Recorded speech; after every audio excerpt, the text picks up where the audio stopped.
Hello guys, आप देख सकते हो आपके सामने हम फिर से आ गए हैं प्रॉब्लम सॉल्विंग सेशन के साथ।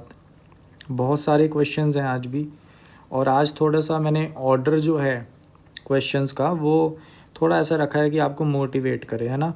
मतलब थोड़े से आसान सवाल रख दिए हैं पहले, फिर हम जब जाएंगे हम थोड़ा कैलकुलस की तरफ शिफ्ट होंगे तो थोड़े हैवी क्वेश्चंस आते जाएंगे और थोड़ा सा आप सॉल्विंग करते जाना, है ना। तो चलो, सबसे पहला सवाल आपके सामने है, सॉल्व करना शुरू कर दो, पॉज करके सॉल्व करो और फिर हमारा सोल्यूशन देख लेते हैं। बहुत ही आसान सवाल है आपके सामने, कोई दिक्कत नहीं होनी चाहिए इस आसान सवाल में। ऐसे टाइप के सवाल आ सकते हैं क्योंकि इतने आसान सवाल वैसे तो इतना आसान भी नहीं है। मतलब इसमें क्या है कि सॉल्विंग करनी है और ऐसे आसान सवाल आ जाते हैं जेईई एडवांस में, ऐसी बात नहीं है। यहाँ पे क्या दिख रहा है, यहाँ पे दिख रहा है कि जो एक्स है वो 0 से π/2 तक है ना। और हमें 3 टर्म्स गिवन है, बोला है ये जीपी में है, इन दैट ऑर्डर। ठीक है, तो ये ऑर्डर में है। देन कॉमन रेशियो बताना है और ये समेशन बताना है। बहुत ही आसान सवाल है, बहुत ही बेसिक सवाल है, 11th क्लास का बच्चा भी इसको कर लेगा। तो एक बार अटैम्प्ट करो, है ना। तो यहाँ पे जो कॉमन रेशियो बराबर होना चाहिए टर्म्स के बीच का, तो यहाँ से पता लगता है कि cos of X divided by sine of X, इनका रेशियो बराबर होना चाहिए sine of X plus cos of X का, है ना, divided by cos of X. ठीक है, अब यहाँ पे हो सकता है थोड़ी दिक्कत वाली बात क्या है ना, कि इसमें हमें करना क्या है, बेसिकली यहाँ पे एक सॉल्विंग करनी है इस इक्वेशन की। बहुत ही आसान है, थोड़ा सा ऑब्जर्वेशन की ज़रूरत है कि यहाँ पर कॉट ऑफ एक्स बन रहा है ना, तो इसको tan x में लिखा जा सकता है। और जब मैं इस कॉस ऑफ एक्स को डिस्ट्रीब्यूट करूँगा तब भी tan ऑफ एक्स बनाया जा सकता है। तो इक्वेशन tan x में बनाई जा सकती है कुछ ऐसे, यहाँ पे 1/tan of X equal to यहाँ पर tan ऑफ एक्स प्लस 1। ठीक है ना। तो यहाँ से जैसी ये इक्वेशन मिल गई, अब ये सवाल सॉल्व हो जाएगा, लेकिन बहुत ज़रूरी है कि हम कैलकुलेशन एरर ना करें यहाँ पर। तो यहाँ पे सॉल्विंग करते हैं। यहाँ पर दिख रहा है कि ये tan square X plus tan of X minus 1 equal to 0 वाली इक्वेशन है। इस इक्वेशन को डायरेक्टली क्वाड्रेटिक फार्मूला लगाओ, tan of X equal to यहाँ पर क्या आ जाएगा, यहाँ पर अपने पास आ जाएगा -1 plus minus square root of 1 का स्क्वायर 1 माइनस -1 टाइम्स 4। ठीक है ना, या 4 टाइम्स -1 लगा लो, कन्फ्यूजन ना हो, है ना। 4 टाइम्स -1, तो यहाँ पे दिख रहा है डिवाइडेड बाय 2। तो यहाँ पे जो ये आंसर आ रहा है ये -1 प्लस माइनस √5 डिवाइडेड बाय 2 होगा। अब यहाँ पे क्या है, तो 2 रूट आए ना, एक तो आया -1 माइनस √5 डिवाइडेड बाय 2, एक आ रहा है -1 प्लस √5 डिवाइडेड बाय 2। यहाँ पे एक चीज़ बहुत ही क्लियरली हमें पहले ही गिवन थी कि जो x है वो 0 से π/2 है, जिसमें tan ऑफ x पॉजिटिव होता है।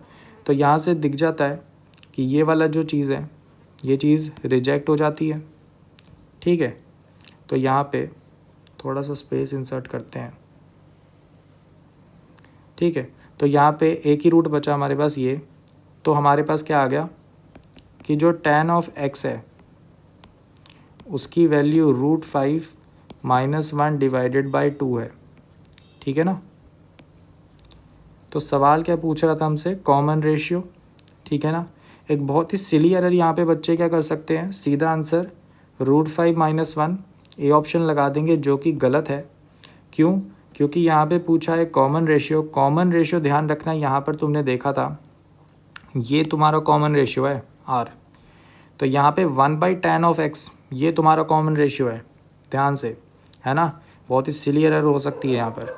तो यहाँ पे हमें 1/tan ऑफ एक्स निकालना है, तो 1/tan ऑफ एक्स देख लो यहाँ पे कैसे निकलेगा, 1/tan ऑफ एक्स, तो यहाँ पे ये 2 डिवाइडेड बाय √5 माइनस 1 निकल गया।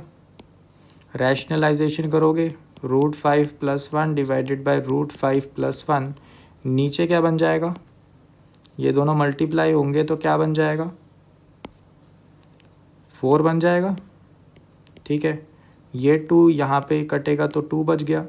तो यहाँ पे वैल्यू क्या आ रही है, √5 + 1 डिवाइडेड बाई 2, ठीक है ना।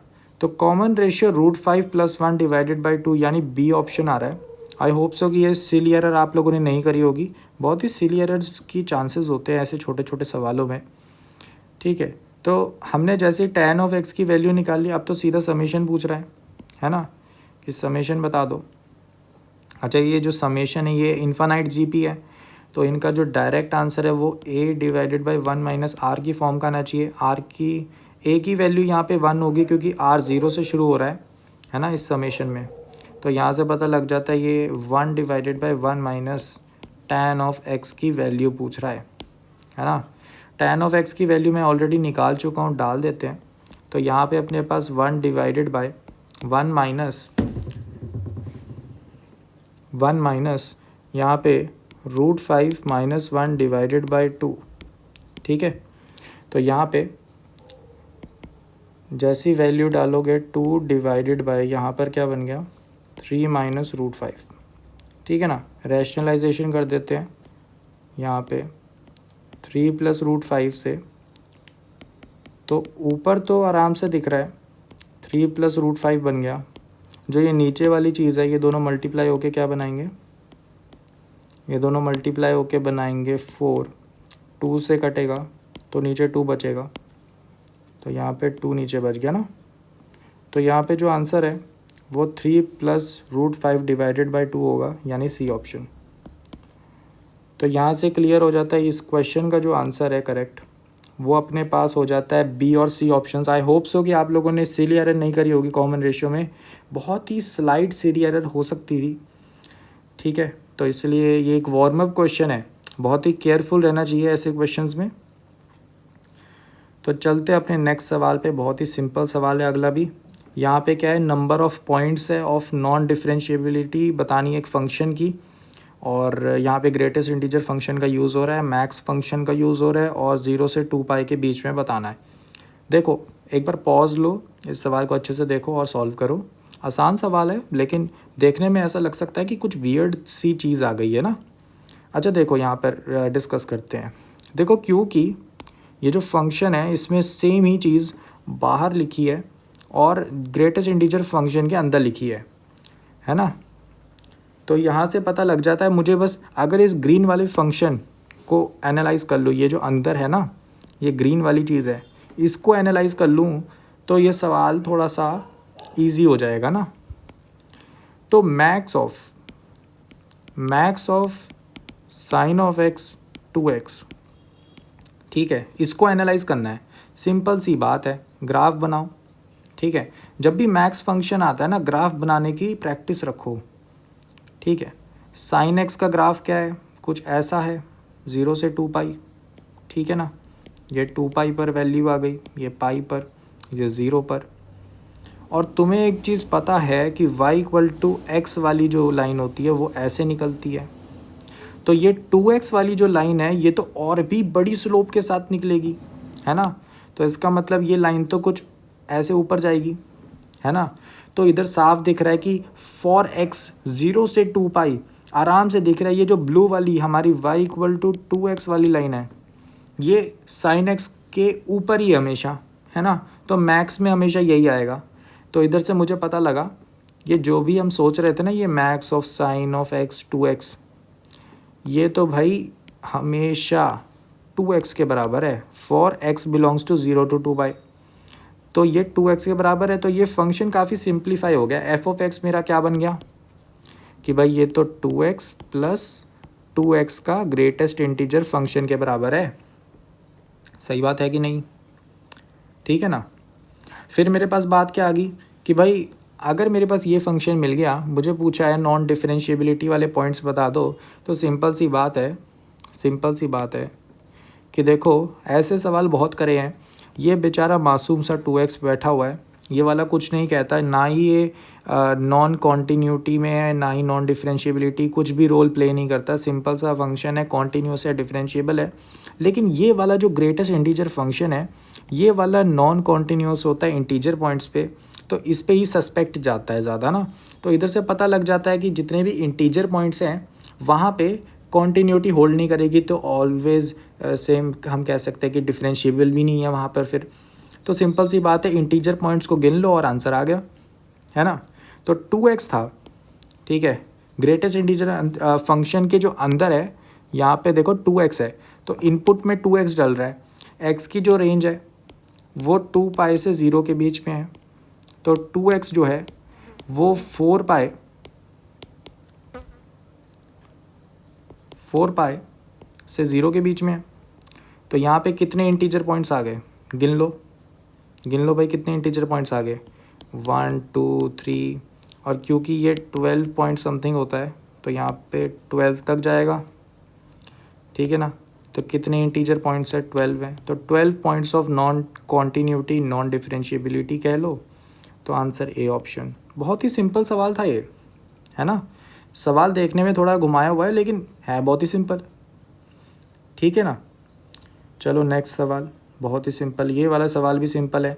वार्म अप क्वेश्चंस हैं ये बस, ठीक है, कि मतलब तुम्हें थोड़ा सा फील आए कि हाँ सवाल सेम है, सिंपल है, प्रैक्टिस करी हुई है, लेकिन थोड़े से जैसे कहते हैं ना फिनिशिंग टच होना चाहिए हाथ में कि हाँ सॉल्विंग पूरी अच्छे से हो पा रही है। देखो सवाल काफ़ी सिंपल है ये भी। तो इसमें क्या कह रहे हैं, हमें बोले लिमिट लगाई हुई है 1 plus sine of pi x -1 है, ठीक है। तो यहाँ पे समझने वाली बात क्या है, सिंपल बात है। देखो हमें बस एनालाइज किसको करना है, साइन ऑफ पाई एक्स को, ठीक है, क्योंकि t इन्फिनिटी जा रहा है ना। तो मतलब बेसिक बात क्या है, जो t के अंदर वाली ये जो ब्रैकेट है, इसमें जो भी इनपुट्स हैं बस इनको ही अगर एनालाइज कर लूँ तो आंसर आ गया, है ना। तो देखो भाई, जो साइन ऑफ पाई एक्स है उसके साथ अगर मैं 1 को जोड़ूँ तो मुझे पता है इसकी जो रेंज है ना वो 2 से 0 के बीच में होगी, ठीक है ना, क्लियर है। यहाँ पर 0 नहीं लगा सकते, एग्जैक्ट 0, क्योंकि जो पावर है नहीं एग्जैक्ट 0 लगा सकते हैं, ठीक है। तो यहाँ पे हमारे पास केसेस क्या बन गए, केसेस बहुत ही सिंपल बन गए। यहाँ पे इंसर्ट करते हैं स्पेस थोड़ी अगले क्वेश्चन से पहले। तो यहाँ पे क्या दिख रहा है, यहाँ पे दिख रहा है हमें कि ये वाली जो चीज़ है ये एक्चुअली क्या है, 1 plus sine of pi x जो है वो हमारा लेस देन 1 होगा एंड ग्रेटर देन 0 जिस रेंज में होगा उसमें देख लेंगे कुछ situation. 1 plus sine of pi x जो है वो हमारा कुछ वैल्यूज़ के लिए क्या होगा, 2 से छोटा और क्या होगा 2 के बराबर भी लगा लो और 1 से बड़ा, ठीक है। ये 2 सिचुएशन होगी। और कौन सी सिचुएशंस हैं, 1 plus sine of pi X equal to 0 वाला एक सिचुएशन रह गया, और क्या है 1 plus sine of pi X equal to 1 वाला सिचुएशन रह गया। तो ये 4 केसेस हैं जिनको तुम्हें सॉल्व कर लेना है और तुम्हारे पास आंसर आ जाएगा, ठीक है ना। ये 4 केसेस है बस, सिंपल सी बात है। अगर इसकी बात करी जाए तो इसका मतलब ये कोई फ्रैक्शन है ना, न्यूमरेटर में उसकी पावर इन्फिनिटी जा रही है तो ये अप्रोच टू 0 करेगा। सिमिलरली डिनोमिनेटर में ये चीज़ अप्रोच टू 0 करेगी, तो वैल्यू क्या आ जाएगी, -1 डिवाइडेड बाय 1, तो -1 आंसर आएगा, ठीक है ना। सिमिलरली अगर हम दूसरे केस की बात करें तो उसमें एक्चुअली हमें करना क्या पड़ेगा, डिवाइड करना पड़ेगा 1 प्लस साइन पाई एक्स की पावर t से। तो यहाँ से ये लिमिट कैसी बनेगी, limit t tends to infinity 1 - 1 divided by 1 plus sine of pi X की पावर t बन जाएगा, और नीचे भी ऐसे ही बनेगा 1 plus 1 divided by 1 plus sine of pi X की पावर t बन जाएगा। तो मुझे एक चीज़ पता है कि यार देखो, अगर ये 1 और 2 के बीच में है ना, यहाँ पे देखो, यहाँ पे 1 और 2 के बीच में इस केस में, तो इसका मतलब ये वाली चीज़ फ्रैक्शन बन गई फिर, और फ्रैक्शन की पावर हम क्या कर रहे हैं, इन्फिनिटी ले जा रहे हैं। यहाँ पे भी सेम काम है, तो इसका मतलब ये अप्रोचिंग टू 0, ये अप्रोचिंग टू 0, 1/1 बच गया, तो आंसर 1। ठीक है ना। अब ज़ीरो वाला केस देख लेते हैं। ज़ीरो वाला केस बहुत ही सिंपल है। ज़ीरो वाले केस में पता क्या होगा कि ये चीज़ तो ज़ीरो बन गई, एग्जैक्ट ज़ीरो, ठीक है ना। ज़ीरो की पावर तुम जितनी मर्जी बढ़ा दो वो ज़ीरो ही रहेगा, है ना। तो यहाँ पे सिंपल बात है, ये चीज़ ज़ीरो बन गई, ये चीज़ भी ज़ीरो बन गई, तो -1/1, यहाँ पे भी आंसर क्या आ गया, -1। फिर अपने पास 1 के इक्वल वाला केस आ गया कि भाई सिंपल बात है, अगर नीचे वाली चीज़ 1 है ना, ये अंदर वाली चीज़ 1 है, ठीक है, तो इसकी पावर इन्फिनिटी या जितनी मर्जी बढ़ा दो, ये 1 की पावर 1 ही रहेगा। यहाँ पे ध्यान रखना आप, इसको 1 की पावर इन्फिनिटी वाली जो हमारी इंडिटरमिनेट फॉर्म होती है उससे कंफ्यूज मत करो। सिंपल सी बात है, यहाँ पे जो तुम ये इंडिटरमिनेट पढ़ते थे उसमें एक्चुअली क्या था, जो बेस की वैल्यू थी वो 1 को अप्रोच कर रही है लेफ़्ट या राइट से, और उसकी पावर इन्फिनिटी को अप्रोच कर रही है, ऐसी सिचुएशन है ये, ठीक है। लेकिन यहाँ पे मैं क्या कह रहा हूँ, एग्जैक्ट 1 है वैल्यू, तो उस केस की बात हो रही है, ठीक है ना। तो यहाँ पे ये 1 ही बन जाएगा, तो 1 - 1 डिवाइडेड बाई 1 + 1 वाली सिचुएशन बनी, तो आंसर 0, तो इसमें आंसर 0 आ गया, ठीक है। तो अपने पास क्या बात आई, अपने पास बात आई कि भाई इसमें ढूंढ लो, ये रेंज है ना, तो हमने आउटपुट्स निकाल ली, कितनी आउटपुट आ रही है, अगर सेट में डालूंगा तो -1, 0 और 1, ठीक है। तो यहाँ पे मुझे क्या दिख गया, डी ऑप्शन करेक्ट है। क्लियर है बात। बहुत ही सिंपल क्वेश्चंस हैं, बस एनालाइज करो और कुछ भी नहीं है, ठीक है ना। तो हम चलते हैं अपने अगले सवाल पे। बहुत ही सिंपल है ये सवाल भी, बट आई वांट कि आप अच्छे से अटेम्प्ट करने की कोशिश करो, है ना। देखो भाई, मैट्रिसेस का सवाल है, ए बी दो मैट्रिसेस गिवन है, A B equal to A B inverse है। अच्छा, हमें बोला ए बी आइडेंटिटी के बराबर नहीं है, ठीक है।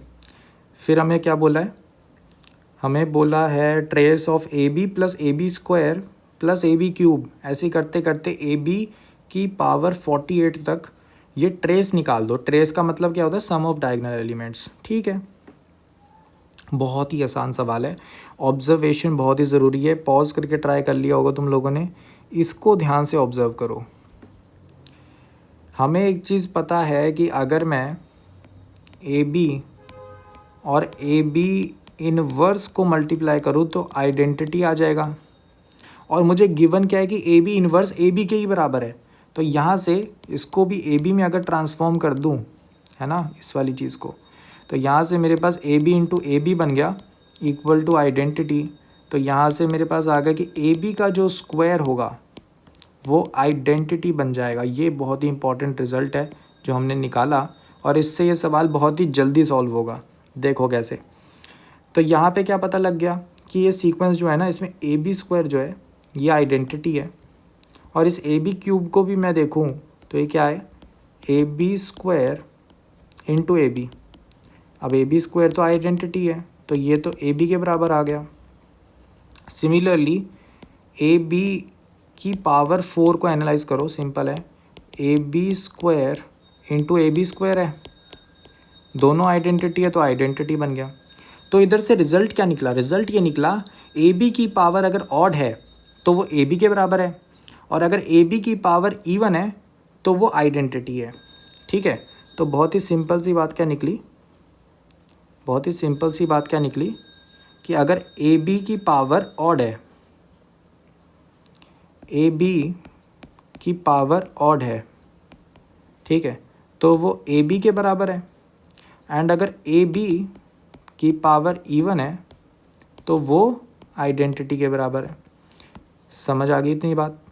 तो अब करो भाई, इसमें जो ये ट्रेस के अंदर वाली क्वांटिटी है इसको ध्यान से देखो, ए बी है, ठीक है, ए बी क्यूब है, ये भी ए बी है, तो ऐसे कितने ए बी बन जाएंगे, जितनी भी ऑड पावर्स है। ऑड पावर्स कितनी है, 1 से लेकर 47 तक, है ना। तो गिन लो कितनी हो रही, 24, है ना।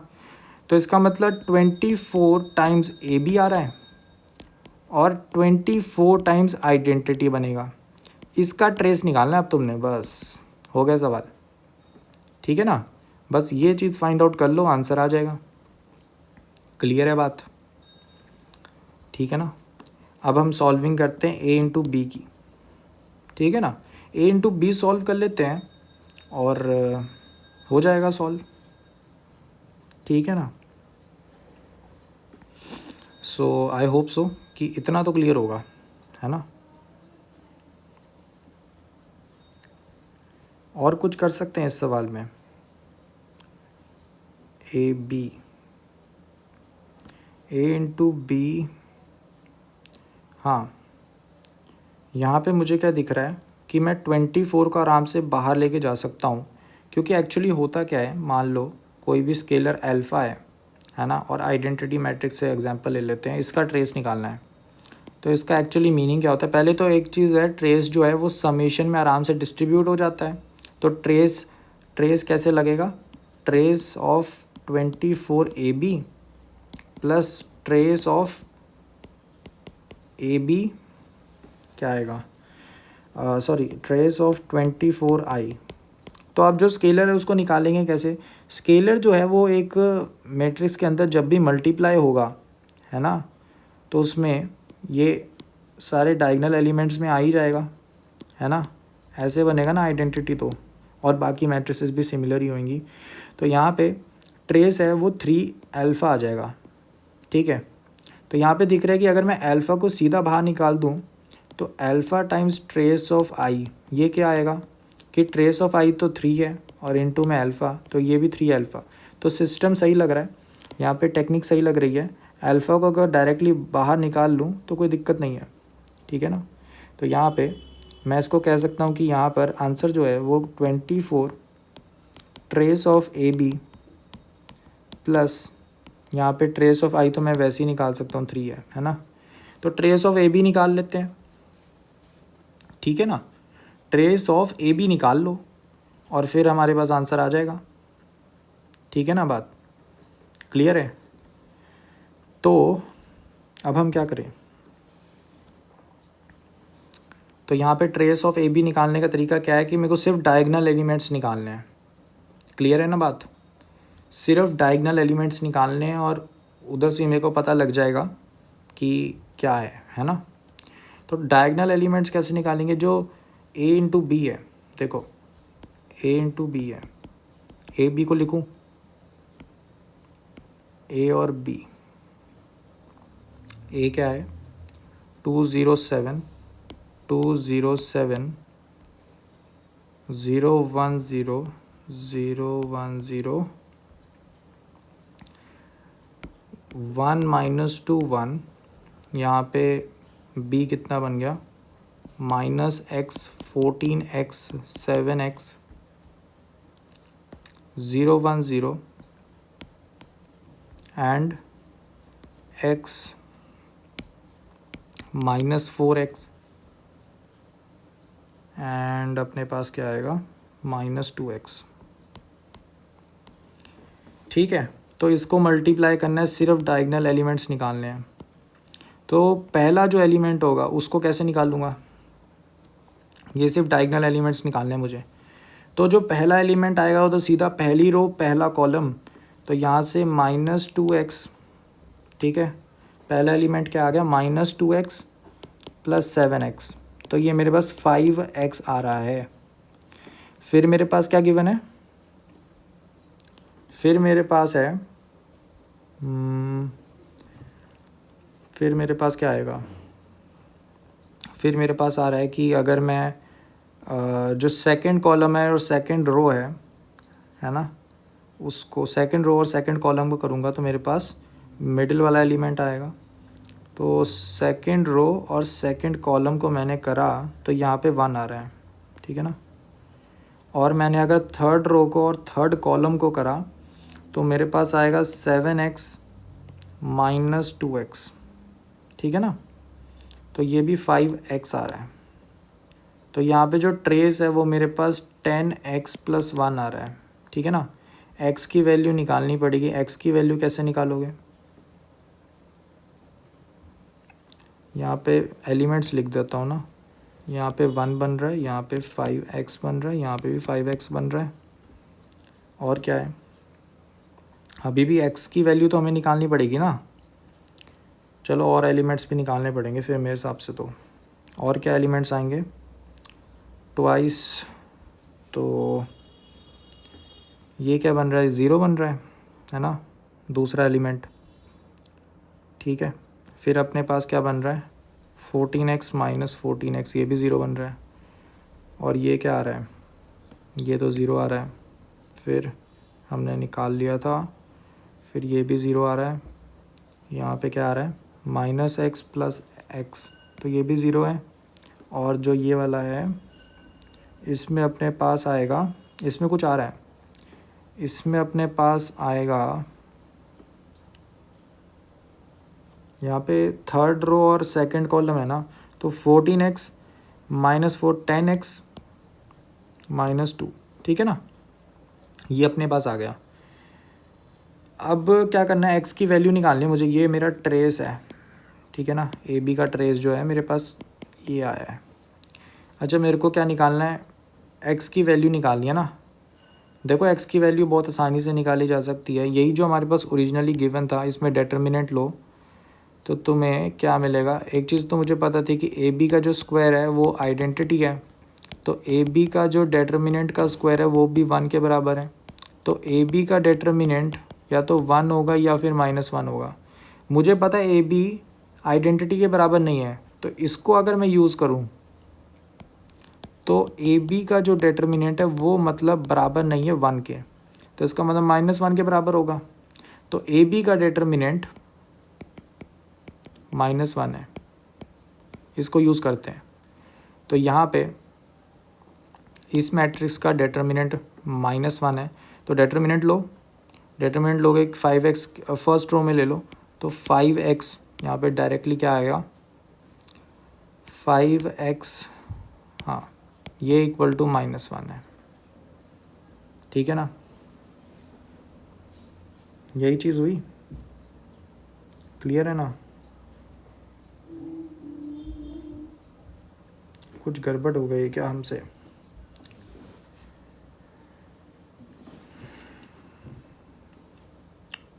Five x square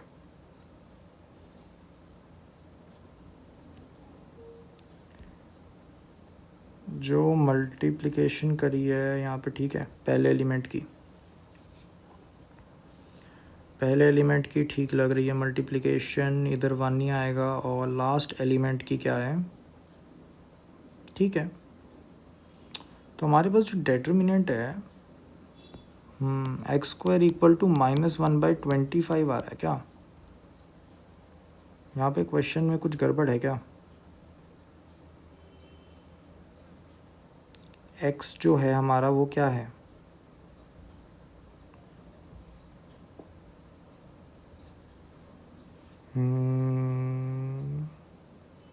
I think मैंने यहाँ पे जो ये -1 का कंक्लूजन करा ये गलत है, ये 1 के बराबर आएगा, क्योंकि अगर ए बी आइडेंटिटी के बराबर नहीं है तो ये ज़रूरी थोड़ी है कि ए बी का डिटर्मिनेंट भी 1 के बराबर होगा, 1 के बराबर नहीं होगा, ये गलत बात है।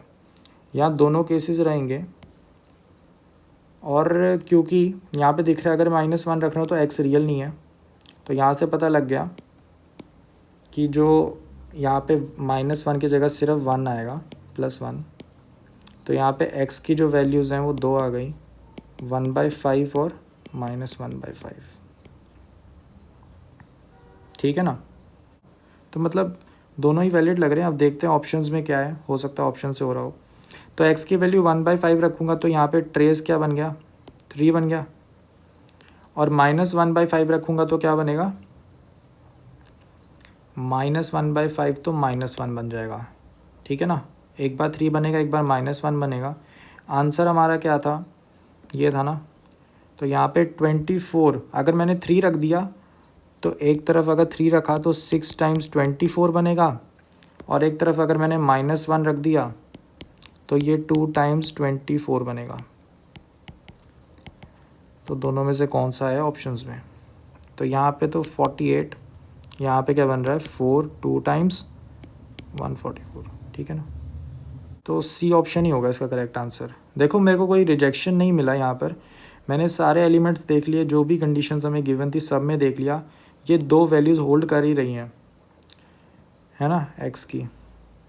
इस सवाल को देख लो अच्छे से, ये हमारा वो सवाल है जो 2013 की PYQ में आया था, उसका मॉडिफाइड वर्जन है। तो बहुत ही बढ़िया सवाल है, ज़रा अटेम्प्ट करने की कोशिश करो आप लोग, है ना।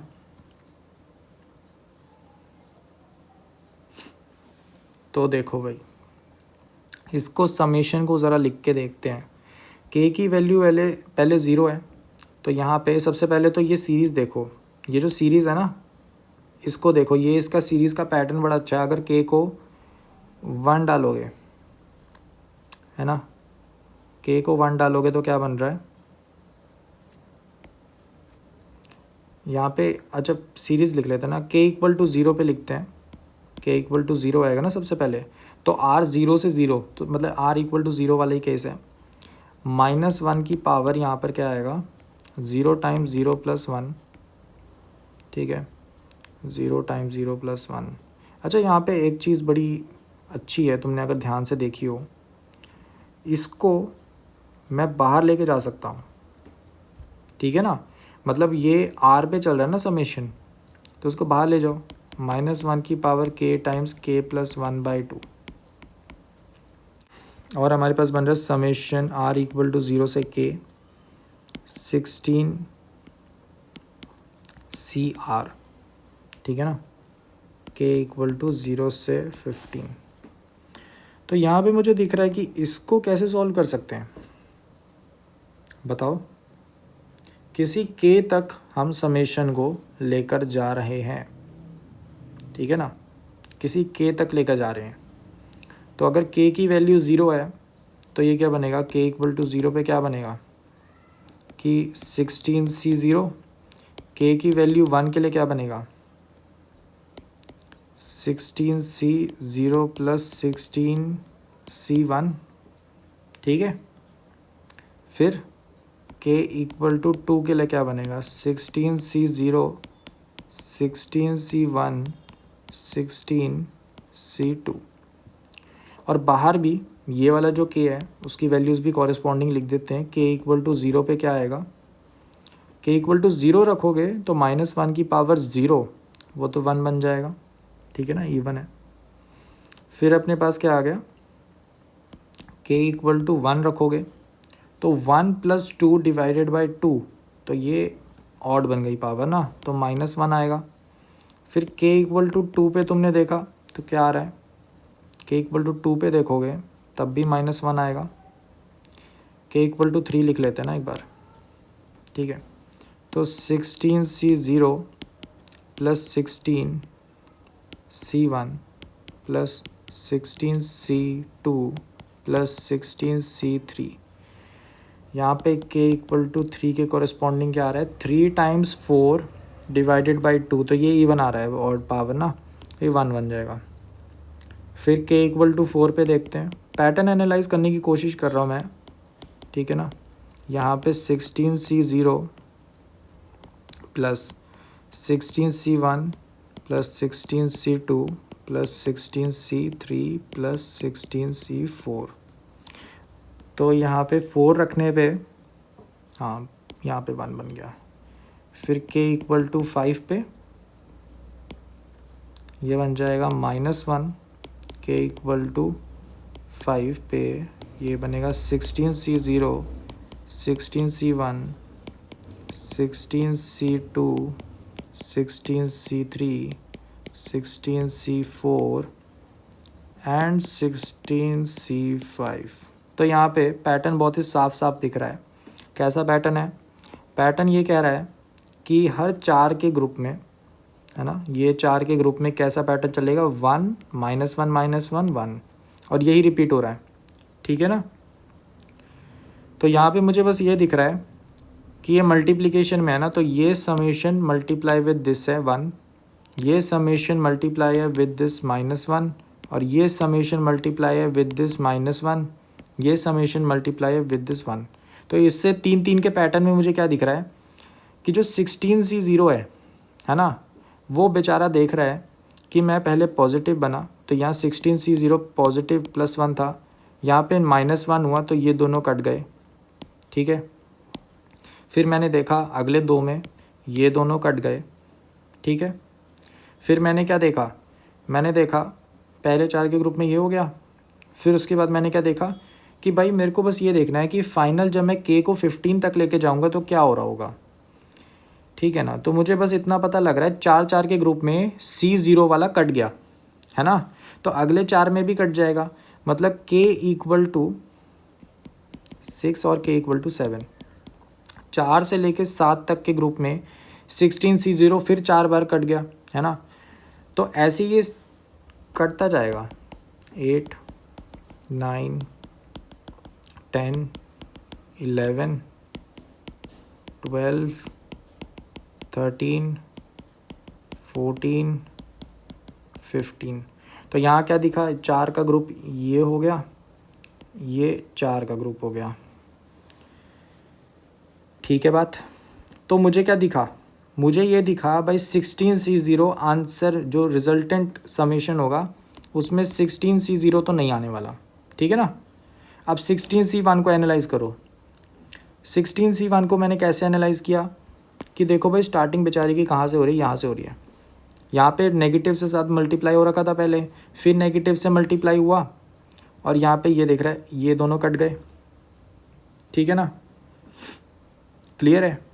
फिर मैंने क्या देखा, मैंने ये देखा कि अब जो 4 के ग्रुप में होगा, देखो ध्यान से देखो, थोड़ा सा लिखूँगा यहाँ -1 और ये 1 पैटर्न चल रहा है, k इक्वल टू 6 पे ही बात हो रही है। ये 16C0 इनके तो बात छोड़ दो, 16C0 का तो हमने रिजल्टेंट निकाल लिया कि 16C0 आंसर में नहीं आ रहा। तो यहाँ पे क्या आ रहा है, यहाँ 16C1 आएगा, यहाँ 16C1 आएगा प्लस में। तो यहाँ पे मुझे क्या दिखा, ये आपस में कट रहे हैं, ये जो 4 का ग्रुप है ये आपस में एक दूसरे को काट रहा है ना। तो 4 के ग्रुप में सारा अपने एक दूसरे को काट रहे हैं और ये 2 पहले ही काट चुके हैं। तो यहाँ पे मुझे पता लगा बस ये बेचारा बचा है माइनस साइन के साथ, तो रिजल्टेंट में -16C1 आएगा, ठीक है। सिमिलरली 16C2 का पैटर्न एनालाइज करो तो क्या पता लग रहा है कि ये कट गया, ठीक है। 16C2 के इक्वल टू 2 और 3 वाले आपस में कट गए। फिर जो 4 का पेयर बन रहा है वो तो वैसे ही कट रहे थे पैटर्न से, तो यहाँ 16C2 आना ही नहीं है, क्लियर है बात, ठीक है ना। और फिर 16C3 को देखो, 16C3 क्या कह रहा है, 16C3 कह रहा है कि मैं तो यहाँ पे सेफ बैठा हूँ, बाकी सारे 4 के पेयर में 4 पेयर वाले वैसे ही कट रहे, पैटर्न देखा हुआ है। तो यहाँ पे आंसर में क्या आएगा, प्लस में 16C3, ठीक है बात। अब पैटर्न देख लो, -16C5 आएगा, फिर प्लस में 16C7 आएगा, -16 में C9 आएगा, फिर प्लस में 16C11 आएगा, -16C13 आएगा एंड फिर प्लस में 16C5 आएगा, ठीक है ना बात। इतनी बात क्लियर है। जिसको ये समेशन समझ आ गया कैसे निकाला बहुत ही अच्छे से एनालाइज करके, अब इस समेशन को करना ही बहुत आसान है। सो अब तो जैसे ही ये सीरीज़ अपने पास आ गई तो हम क्या कह सकते हैं, हम कह सकते हैं भाई ये 16C1 है, इसको तो मैं 16C15 लिख सकता हूँ, है ना। तुम्हें याद होगा NCR इक्वल टू NCN-R होता है, भूल गए कि। तो ये अपने पास पता लग रहा है ये माइनस ऑफ दिस है और यहाँ लास्ट वाले से आराम से सब्ट्रैक्ट हो रहा है, लास्ट वाले से देखो ध्यान से। सिमिलरली ये क्या है, 16C13 है और ये इससे कैंसिल आउट हो गया, फिर इसको भी देखो ये इससे कैंसिल आउट हो जाएगा, ये इससे कैंसिल आउट, तो आंसर तो ज़ीरो आ जाएगा, ठीक है ना। तो जो करेक्ट आंसर है इस क्वेश्चन का वो अपने पास आ जाएगा 0। आई होप सो कि ये क्वेश्चन क्लियर होगा। तो चलो भाई इस सवाल को करें। ये जो सवाल है क्या कह रहा है, लिमिट है x tends to infinity x + a1 वगैरह सब कुछ गिवन है, एक लिमिट गिवन है, a1 a2 a3 सब की वैल्यू भी गिवन है, जीपी बन रखी है एक्चुअल में। और क्या है, हमें बोला नंबर ऑफ सोल्यूशन बता दो इस इक्वेशन का, ठीक है।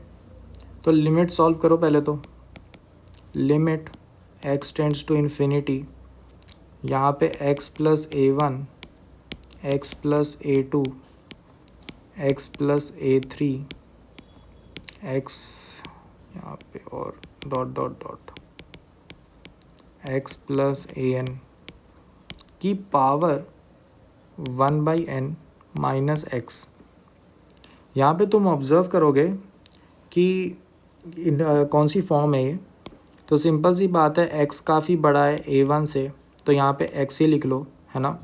तो यहाँ पे x, यहाँ पे x, यहाँ पे x, यहाँ पे x, कितनी बार आ गया x की पावर n, इसकी पावर 1/n, तो x माइनस एक्स, तो इन्फिनिटी माइनस इन्फिनिटी वाली फॉर्म हो गई, ठीक है ना। ठीक है, तो यहाँ से इन्फिनिटी बाई इन्फिनिटी वाली फॉर्म का पता लग गया। अब हम क्या कर सकते हैं, अब सिंपल सी बात है यार कि अगर infinity by infinity minus infinity वाली फॉर्म है तो इसमें एक काम करा जा सकता है। क्या है वो काम ये है कि 0/0 या इन्फिनिटी बाई इन्फिनिटी वाली फॉर्म बना लो, है ना। तो ऐसा करते हैं, x कॉमन आउट कर लो सब में से और उसको डिवाइड में ले जाओ, तो 1/x बन गया नीचे। तुमने क्या करा, x को कॉमन आउट करो इस पूरी न्यूमरेटर से और उसको डिवाइड में ले जाओ, 1/x बन गया। और न्यूमरेटर में क्या बना, 1 प्लस a1/x 1 प्लस a2/x, ठीक है। और क्या बना, 1 प्लस a3/x और डॉट डॉट डॉट यहाँ पे क्या बना, 1 प्लस an/x की पावर 1/n, ठीक है, पूरा ब्रैकेट -1, ठीक है। ये बन गया अपने पास। और ये जैसे ही बन गया, इसमें लिमिट लगा देता हूँ ना,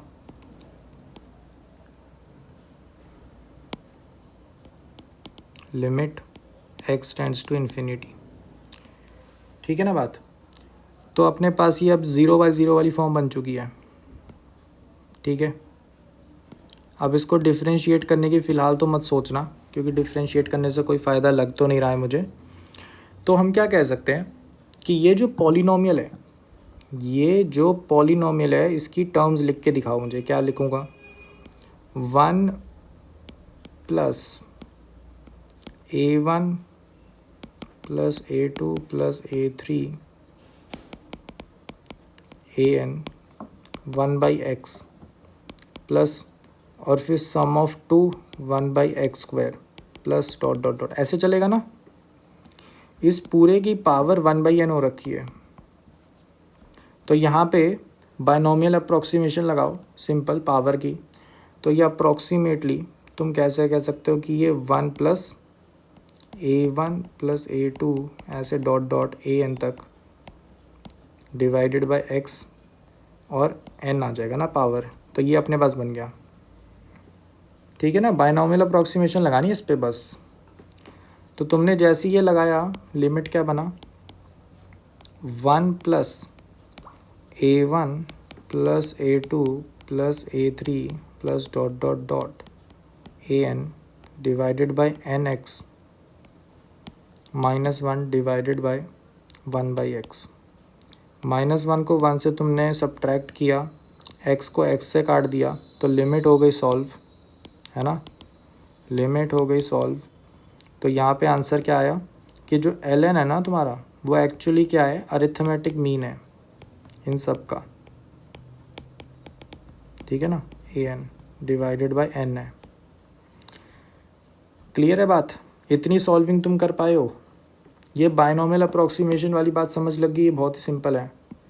तुमने सिंपल देखा होगा कि अगर 1 प्लस x है, उसकी पावर कोई n है, n x बहुत ही छोटा है ना। तो अगर x बहुत ही छोटा है तो उसको कैसे लिख सकते हो, approximately 1 plus n times x।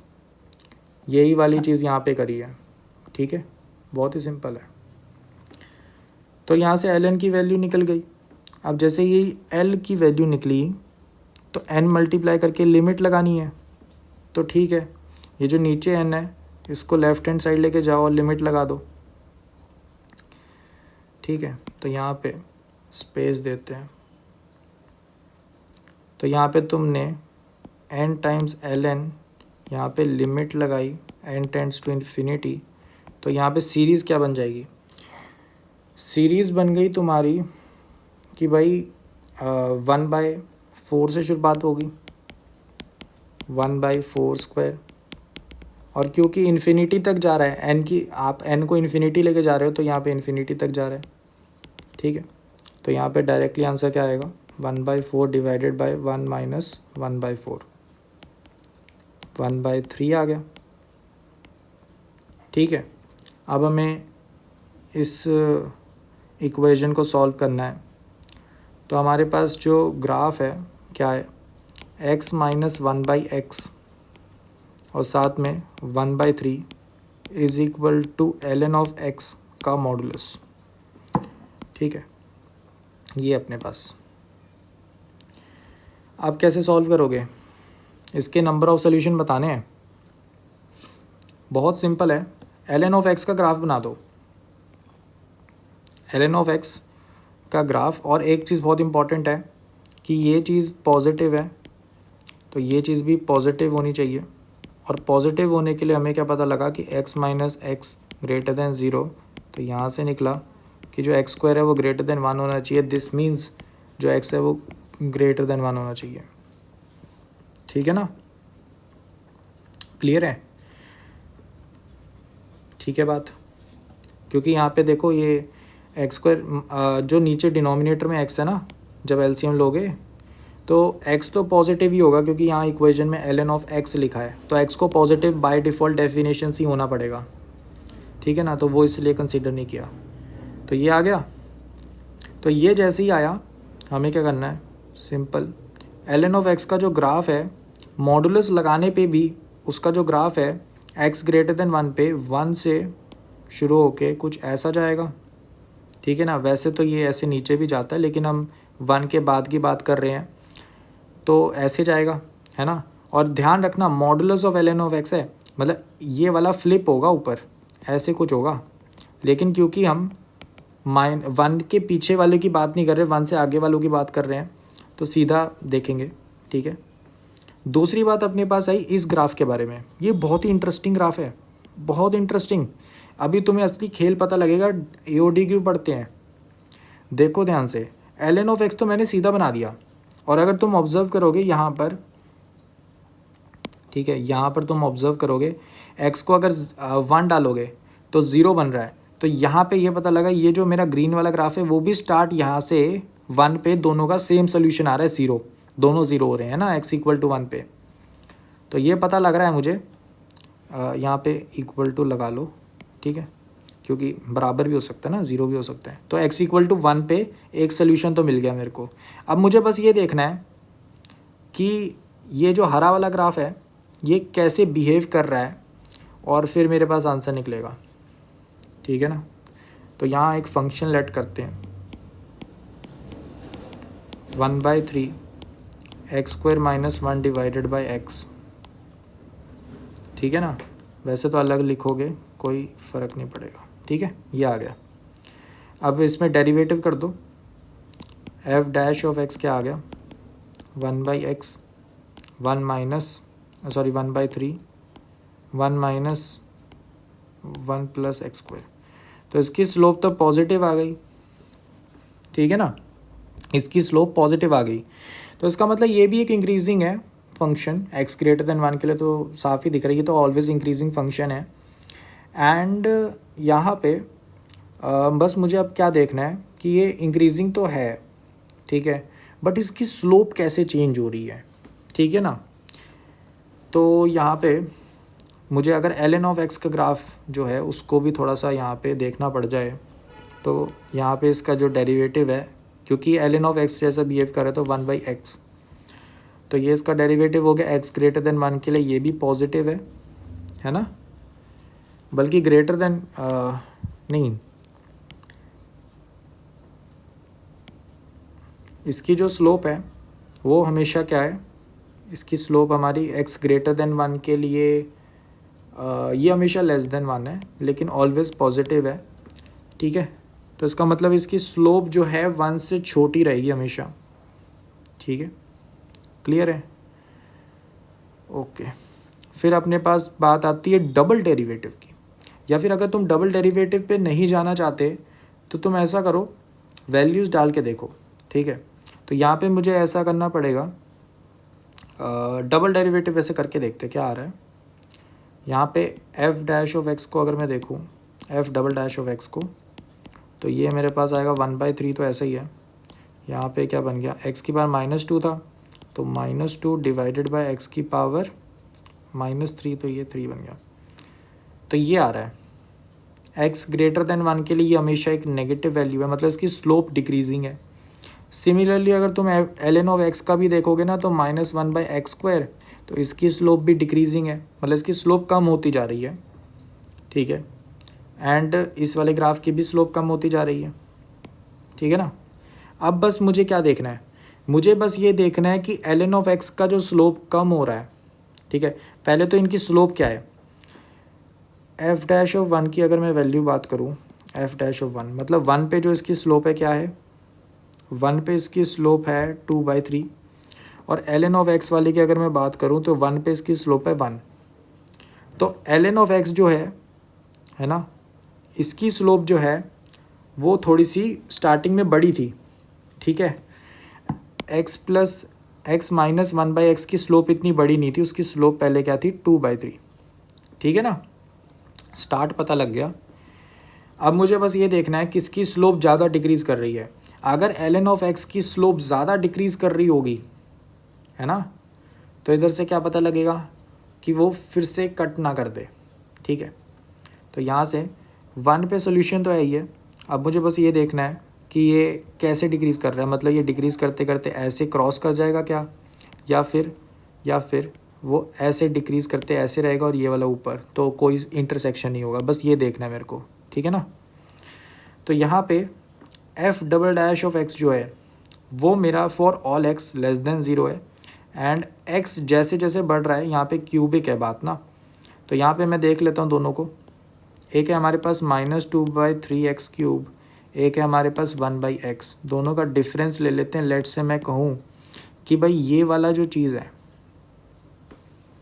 है ना, ये वाली जो चीज़ है, इसको पॉजिटिव ले लेते हैं। हाँ, मैग्नीट्यूड देख रहा हूँ मैं, ठीक है, कि ये दोनों डिक्रीज़ हो रहे हैं, ठीक है।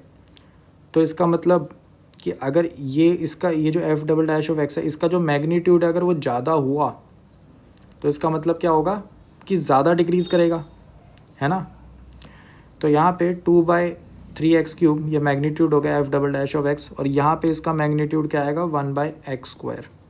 अब इन दोनों का बीच का जो मैग्नीट्यूड का डिफरेंस है, लेट से मैं पॉजिटिव लूँ, तो कौन सी x की वैल्यूज़ आएंगी वो देखना है मुझे बस। तो 2 - 3x divided by 3x³ greater than 0।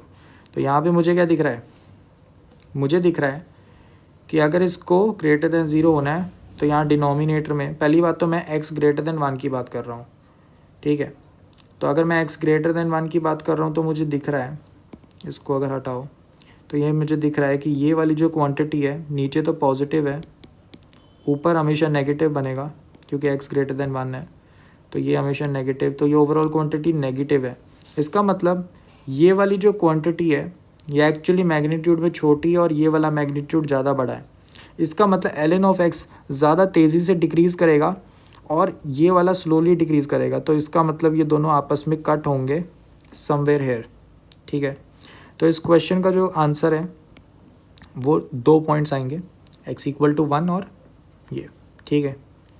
So I hope so कि ये क्वेश्चन क्लियर होगा, बहुत ही अच्छा क्वेश्चन है, और इसका जो करेक्ट आंसर है वो 2 हो जाता है, ठीक है। तो अपने पास एक और सवाल है, ये भी एक इंटरेस्टिंग सवाल है, और ऐसे सवाल आते रहते हैं। मतलब ये जो सवाल है ना, ये थोड़ा सा कंफ्यूज कर सकता है आपको डेफिनेशन में, बाकी और कुछ भी नहीं है इसमें। पहले तो मुझे ये बताओ कि इसका मतलब क्या समझते हो। इसका मतलब सिंपल है कि x की किसी वैल्यू के लिए, ठीक है, मतलब x की किसी वैल्यू के लिए उसके आगे वाला एक इंटरवल देखना है पूरा t पे, ठीक है। मतलब 2 वेरिएबल्स को मतलब घुसाया हुआ है बीच में और कुछ नहीं है। सबसे पहले तो एफ ऑफ एक्स का ग्राफ बनाओ, ठीक है। तो यहाँ पे सबसे पहले तो मॉड ऑफ एक्स देखेंगे। मॉड ऑफ एक्स का ग्राफ तो सिंपल होता है ऐसे, ठीक है, 0 पे। फिर मॉड ऑफ एक्स -1 का बनाओ, तो यहाँ पता लगा ये शिफ्ट ऊपर हो जाएगा, ये x इक्वल टू 0 है, ठीक है, ये x इक्वल टू 0 है, ये -1 है और ये 1 है, ठीक है ना। फिर मुझे क्या करना है, इसका मॉड करना है। इसका मॉड करूँगा तो ये ऊपर फ्लिप हो जाएगा, नीचे वाला है ना, ये नीचे वाला ऊपर फ्लिप हो जाएगा। तो क्या ग्राफ बन गया, कुछ ऐसा बन गया, ठीक है। फिर मुझे -1 करना है ना, तो इसका मतलब हम फिर से क्या करेंगे, हाँ, तो फिर से शिफ्टिंग होएगी। अब क्या बनेगा, तो हमारा कैसे बन गया था, ऐसे कुछ बन गया था, तो ये एक कदम नीचे शिफ्ट होगा तो अपने पास कुछ ऐसा बन जाएगा, ये अपना 1 पे, -1 पे, 0 पे, ये -2, ये 2। फिर मॉड लगा दिया, है ना। फिर मैं क्या कहूँगा, अभी अगर मॉड लग गया तो इसका मतलब ये जो नीचे वाली है ये वाली फ्लिप कर जाएगी ऊपर, क्या बन जाएगा, ऐसा कुछ। तो ग्राफ समझ आ गया, ग्राफ कैसा है, अच्छे से बना देते ग्राफ। -2, -1, 0, 1, 2। तो यहाँ पे दिख रहा है 1 पे पीक आ रहा है, फिर 0 पे, फिर 1 पे पीक आ रहा है, फिर 0 पे, फिर 2 से -∞ तक ऐसे, और ये ऐसे। तो ये अपने पास ग्राफ बन गया, ठीक है ना, क्लियर है। तो ग्राफ जैसे ही हमने बना लिया ग्राफिकल ट्रांसफॉर्मेशन से, तो अब हमें बस ये डेफिनेशन को अप्लाई करना है, ठीक है। तो तुम्हें क्या पकड़ना है, एक लेंथ का इंटरवल पकड़ना है और फिर g ऑफ x फंक्शन निकालना है, सिंपल सी बात है। तो यहाँ से क्या पता लगा, इंटरवल पकड़ो भाई। मैं सोचो -∞ से आ रहा हूँ, ठीक है, मैं बड़ा मेहनती इंसान हूँ, लेफ़्ट से आ रहा हूँ, ठीक है, बहुत दूर से आ रहा हूँ, मेरे को एक एक इंटरवल देख रहा हूँ मैं। ये मान लो कोई इन जनरल x है, ये x+1 है, इसके बीच में कोई t वेरी कर रहा है। लेट्स से यहाँ पे मैंने थोड़ी वैल्यूज़ बना ली, ये ग्राफ ऐसे जा रहा था इधर। तो इस रेंज में जो मैक्सिमम वैल्यू है वो तो x पे आ रही है, सही बात है कि नहीं, x पे आ रही है ना। तो इसका मतलब इस इंटरवल का जो आंसर आएगा, कि मतलब जब भी मेरा t इस इंटरवल के बीच में होगा तो आंसर f ऑफ x आएगा, ठीक है ना, मैक्स वैल्यू x पे है। तो ऐसे ही ये चलता जाएगा, जब तुम -2 पे पहुँचोगे तब तक ऐसे ही चलता जाएगा, मतलब ना -2 से -3 तक ये वाला जो इंटरवल होगा इसमें भी आंसर f ऑफ -3 रहेगा, ठीक है ना, क्लियर है। अब तुम्हें बस क्या करना है, बस एनालाइज करते रहो इसको ना, ये जो इंटरवल है मैं लेफ़्ट से लेकर आ रहा हूँ, इसको शिफ्ट करते रहो धीरे धीरे धीरे धीरे। ये ना 1 यूनिट का ऐसे है, ये 1 यूनिट का ऐसे है। इस ट्रिप को ना धीरे धीरे राइट में लेकर आते रहो, और उसके कॉरस्पॉन्डिंग फंक्शन में जो वैल्यू आती रहेगी उसको भी देखते रहो, उसमें मैक्स ढूंढते रहो। तो मुझे क्या मिला, मुझे ये मिला कि पता है अब ये ब्रेकिंग पॉइंट क्या होगा इसका, जब मेरी जो वैल्यू है -2.5 और यहाँ पर -1.5 के बीच में होगी, तो जो ये एक का इंटरवल है इसमें मैक्स वैल्यू यहाँ पर आएगी और यहाँ पर आएगी। तो इसका मतलब जब मेरा x जो है वो बिलोंग कर रहा है -∞ से -5/2, 5/2 इंक्लूडेड लगा लो, ठीक है। तो इस केस में मेरा जो आंसर है वो f ऑफ x ही है, ठीक है ना। फिर मेरे पास बात आई, जब मेरे पास जो x है ना, तो यहाँ पे ये मैंने बना दिया, ये मेरा रिजल्टेंट मैक्स है, ठीक है। g ऑफ x में इतनी लेंथ तो आएगी। फिर मेरे पास बात क्या आई कि जैसे ही मेरी स्ट्रिप इस इंटरवल के थोड़ा भी राइट जाएगी, जो मैक्स वैल्यू है ना वो 1.5 के आगे वाली वैल्यूज़ पे आने लग जाएगा, ठीक है। तो इसका मतलब जैसे ही मैं इंटरवल को थोड़ा सा भी आगे बढ़ाऊंगा तो मैक्स वैल्यू इधर आने लगेगी, ठीक है ना, मैक्स वैल्यू इधर आने लगेगी। क्लियर है बात? ठीक है ना। तो यहाँ पे एक बहुत ही बड़ी सी डिसकॉन्टीन्यूटी आ गई है। ठीक है ना, डिसकॉन्टीन्यूटी आ गई है। एक्स को अब मैं जो मर्जी रख दूँ, यहाँ पे वैल्यूज़ 1.5 या उससे ऊपर जाएगी। ठीक है ना। फिर मैंने स्ट्रिप को फिर थोड़ा आगे बढ़ाया। मान लो मैं कहाँ पहुँच गया, मैं पहुँच गया -2 से -1, तो मैक्स वैल्यू -1 पे आ रही है। तो इसका मतलब इतना हिस्सा भी मेरा g(x) में ही आएगा। ठीक है ना, समझ पा रहे हो? मैक्स, बस उस स्ट्रिप को ना लेफ़्ट से राइट लेते जाओ बस। अब देखो यहाँ पे अगला स्ट्रिप मानो, अगला स्ट्रिप कहाँ से कहाँ तक, अगला स्ट्रिप मान लो मेरा है, अगर मैं स्ट्रिप को थोड़ा और आगे जाऊँ तो देखो -1.5। अब देखो जितने में भी जितना भी अपने पास ये हिस्सा होगा, है ना, x जब भी मेरा -1.5 से यहाँ पर 1 तक रहेगा, है ना, -2 से -1 तक, जब तक मेरी x की वैल्यू रहेगी तब तक तो मेरे को पता लग रहा है कि आंसर 1 नहीं आएगा। ठीक है ना, यही पॉइंट आंसर आएगा। जैसे ही मैं पहुँचूँगा तो मैं धीरे धीरे मैं देख रहा हूँ कि अगर मैं -1 के आगे गया तो मैक्स वैल्यू इधर आने लगेगी, फिर इधर आएगी, फिर इधर आएगी, फिर इधर आएगी, और यहाँ पे फिर वो पॉइंट आएगा जहाँ पे ये बराबर हुई, तो यहाँ शिफ्ट हो जाएंगी और फिर यहाँ पे बढ़ती जाएगी, और यही सेम कंटिन्यू होता जाएगा। तो ग्राफ कैसा लग रहा है? कुछ ऐसा। ठीक है ना, बन गया। तो ये मेरे पास जो मैंने हाईलाइट करा है ग्राफ के अंदर, ये हमारा रिजल्टेंट ग्राफ होगा। तुम्हें समझ आ गया होगा पैटर्न कैसे चल रहा है। Number of points of non differentiability बहुत आसानी से देखा जा सकता है कि डिसकॉन्टीन्यूटी कहाँ पे है। देखो एक तो ये दिख रहा है, ये पॉइंट हो गया, ये पॉइंट हो गया। ठीक है, एक हमें डिसकॉन्टीन्यूटी क्या दिख रही है कि अगर मेरा एक्स जो है यहाँ पे दिख रही है एक डिसकॉन्टीन्यूटी। ठीक है, और कहाँ पे दिख रही है? यहाँ पे दिख रही है और यहाँ पे दिख रही है। तो 5 पॉइंट्स ऑफ डिसकॉन्टीन्यूटी होंगे। डी ऑप्शन करेक्ट आंसर है। ठीक है ना, 5 पॉइंट डिसकॉन्टीन्यूटी के होंगे। अभी ये जो एग्जैक्टली एक्स निकाल के नहीं दिखाए, ये दोनों तो क्लियर हो गए होंगे। जो ये रेंज लग रही है ना, ये रेंज नहीं है।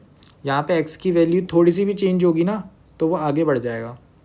जैसे देखो यहाँ पर एक्स की वैल्यू क्या है, -0.5 है, तो -0.5 है ना, तो इसका मतलब कि -0 मतलब -0.4 जो है उस पे आंसर यहाँ पे आने लगेगा, तो डिसकॉन्टीन्यूटी हो गई। ठीक है, -0.5 पे डिसकॉन्टीन्यूटी है। ठीक है, बात क्लियर है?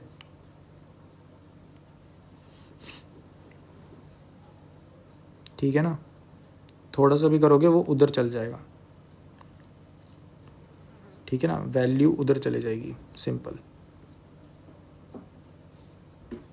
ठीक है, क्लियर है बात?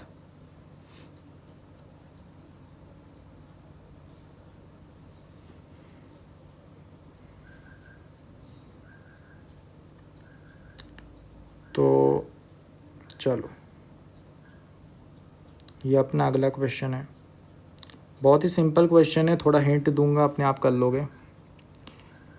यहाँ से x कॉमन आउट करेंगे, यहाँ से भी x कॉमन आउट करेंगे, तो अपने पास नीचे कॉमन आउट होके क्या बन जाएगा कि देखो x² प्लस x प्लस ये इसमें से x गया ना, तो ये बन गया 1/2 minus x plus 1/x plus 1 की पावर 1/3।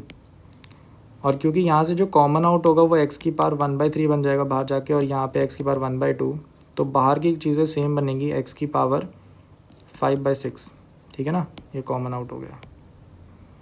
तो ऊपर डिवाइड कर दो, तो ऊपर तुम्हारा क्या बनेगा 1/x² - 1। ठीक है, तो अब तो साफ साफ दिख रहा है। इसको t पुट कर दो, इसको t पुट कर दो, हो गया सवाल। ठीक है ना, तो आई होप सो कि ये कर लोगे। इसमें सिंपल है कि पुट कर दो x plus 1/x+1 equal to T, D T निकालोगे क्या निकलेगा 1 माइनस 1/x²। न्यूमरेटर में दिख रहा है नेगेटिव उसका, ठीक है। फिर सिंपल सॉल्विंग है ना। टी की हाँ यहाँ पे टी नहीं रखना है, यहाँ ध्यान रखना टी के पास 6, क्योंकि यहाँ 1/2 और 1/3 है ना, तो 2 और 3 का एलसीएम लेके 6 आ गया, तो यहाँ पे 6, ठीक है 6 रखोगे, यहाँ 6 टी की पावर 5 आएगा। तो इंटेग्रल कैसे चेंज हो जाएगा, 6 टी की पावर 5 नेगेटिव में integration divided by T cube minus T square D T, ठीक है। फिर इसको सॉल्व कैसे करोगे, टी स्क्वायर तो वैसे ही कैंसिल आउट कर दो, -6 बाहर है, ऊपर क्या बन गया टी क्यूब, नीचे क्या बन गया t-1। t-1 का फैक्टर साफ साफ दिख रहा है, -1 करो +1 करो, इसमें तो आराम से t-1 का फैक्टर कॉमन आउट कर सकते हो ना, ठीक है। और 1/t-1 उसको आराम से ln में लिख लेना, तो हो गया सॉल्व। आप कर लोगे, आसान है ना। यहाँ पे बस जो टी क्यूब -1 है उसको क्या लिख देना t-1 T square plus t+1, ठीक है। बहुत आसानी से सॉल्व हो जाएगा। तो आई होप सो कि ये क्लियर होगा। बहुत सिंपल सवाल है, छोटा सा मैंने ऐसे ही उठा लिया ये, ठीक है। चलो सो हेलो गाइस, आप देख सकते हो आपके सामने एक सवाल है, इसको फटाफट से कर लो, बहुत ही आसान सवाल है, ठीक है। मतलब ऐसे सवाल आपने अपने पूरे जेई के जर्नी में करे हुए हैं, तो ऐसे सवालों में आपको कोई भी दिक्कत नहीं होनी चाहिए। इस सवाल में भी साफ साफ से दिख रहा है कि f(x) एक फंक्शन है जो बहुत ही अच्छे पैटर्न में है, g(x) भी एक फंक्शन है जो कि मतलब एक सीक्वेंस है, आराम से पता लग रहा है सीरीज़ में क्या बना हुआ है। हमें क्या पूछा है, इंटीग्रेशन ऑफ f(x), g(x) और g(x). तो मतलब मोस्ट ऑफ द सवाल हमारे क्या है, इनको सॉल्व करने पे निकलेंगे ना, ठीक है। तो यहाँ पे क्या दिख रहा है कि क्या करा जा सकता है। यहाँ पे मुझे ऐसा दिख रहा है कि f(x) अगर हम निकाल लें, है ना, कि f(x) सिंप्लीफाई होके क्या बन रहा है, तो ये सवाल बहुत ही आसानी से सॉल्व हो जाएगा। f(x) को देखो क्या बन रहा है, तुमने अगर ऐसे सवाल पहले करे तो तुम्हें पता लग गया होगा कि अगर मैं साइन ऑफ x की जगह y डाल दूँ तो ये 1 + 3y² 5 टाइम्स y की power 4 and so on till infinity. तो ये एक ऐसा लग रहा है कि ये डिफ्रेंशिएशन है किसी चीज़ का, है ना। किसका डिफ्रेंशिएशन है ये, d/dy ऑफ क्या बनेगा ये y + y³ प्लस y की power 5 plus and so on till infinity. अब y की जगह वापस sin x रख दो, है ना। तो ये जो सीक्वेंस है ये क्या बन रहा है, d ऑफ यहाँ पर अपने पास sine of x plus sine of x³ plus sine of x का power 5 plus till infinity divided by d of sine x,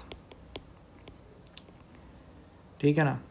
sign x पे यहाँ पर ये देखो जीपी बन रही है इन्फिनाइट वाली, सिंपल फार्मूला लगाओ, ठीक है। फार्मूला लगा के क्या बनेगा, sine of x divided by 1 minus sine square x, ठीक है। क्लियर है, ये अपने पास बनेगा, ठीक है ना, इतनी बात। तो इधर से मुझे दिख रहा है अगर मैं साइन x के विद रिस्पेक्ट टू डिफ्रेंशिएट करना चाहूँ इसको, तो क्या बनेगा, क्या बनेगा या फिर ऐसा करते हैं dx/dx लिखते हैं और इन दोनों को ग्रुप कर देते हैं, तो क्या बनेगा d/dx of sine x divided by 1 minus इसको साइन स्क्वायर x को, इसको थोड़ा अच्छे से लिखो, ये बनेगा tan x सीकेंट x। और क्या बनेगा डिवाइड में, क्या बनेगा डिवाइड में बन जाएगा d of sine x divided by d of x, ठीक है ना। और मैंने ध्यान रखना दो चीज़ें यहाँ पे ग्रुप करी हैं, D of sine x and D x, और दूसरी चीज़ क्या ग्रुप होगी, दूसरे वाला ये जो है ना पूरा, इसको ग्रुप करा है। तो आई होप सो ये क्लियर होगा, बहुत सिंपल है। डिफ्रेंशिएट करते हैं, tan x का डिफ्रेंशिएशन यहाँ पे सीकेंट क्यूब x बना देगा, प्लस सीकेंट x का डिफ्रेंशिएशन यहाँ पे बनाएगा secant x tan square x, ठीक है। और डिनोमिनेटर में क्या आ जाएगा, कोसाइन ऑफ x।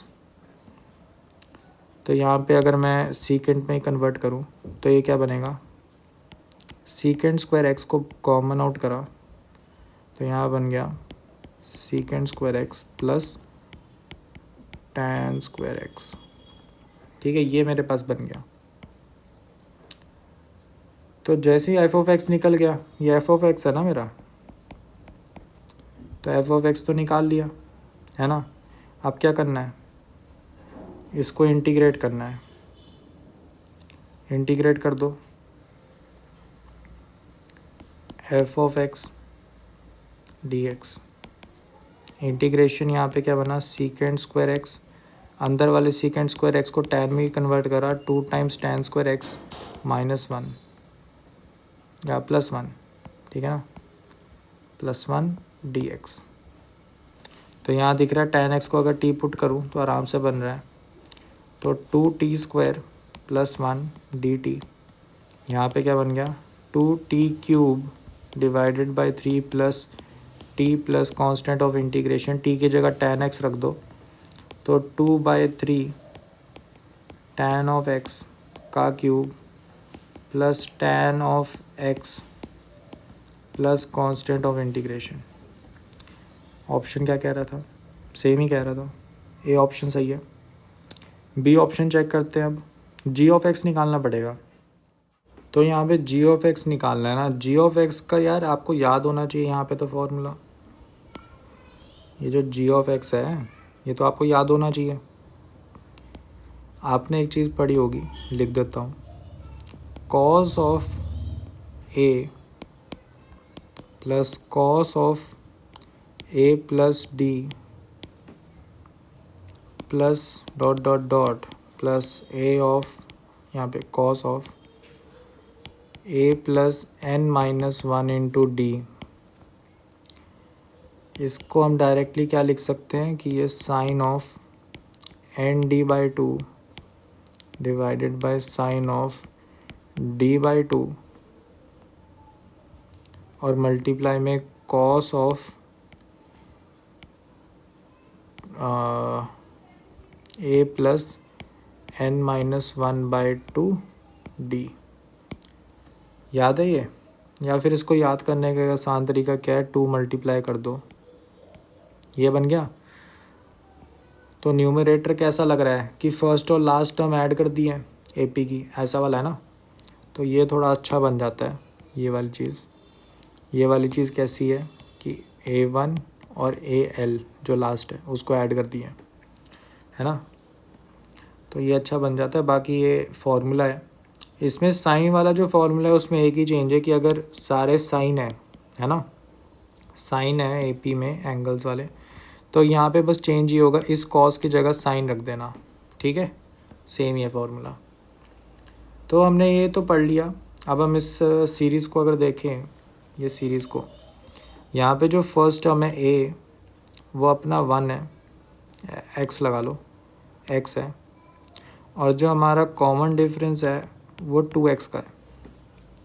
तो जो आंसर आएगा क्या आएगा, यहाँ पे सिंप्लीफाई करके क्या लिख सकता हूँ कि जो साइन ऑफ, यहाँ पे d की वैल्यू 2x है ना, तो ये nx आ जाएगा divided by sine of x, और कॉस ऑफ क्या आएगा, कॉस ऑफ आ जाएगा हमारे पास 2 टाइम्स a, तो 2x plus n-1 into D, D क्या है 2x, ठीक है, डिवाइडेड बाय 2।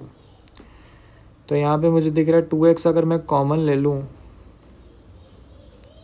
है ना, तो ये कॉस ऑफ nx बन रहा है, ठीक है,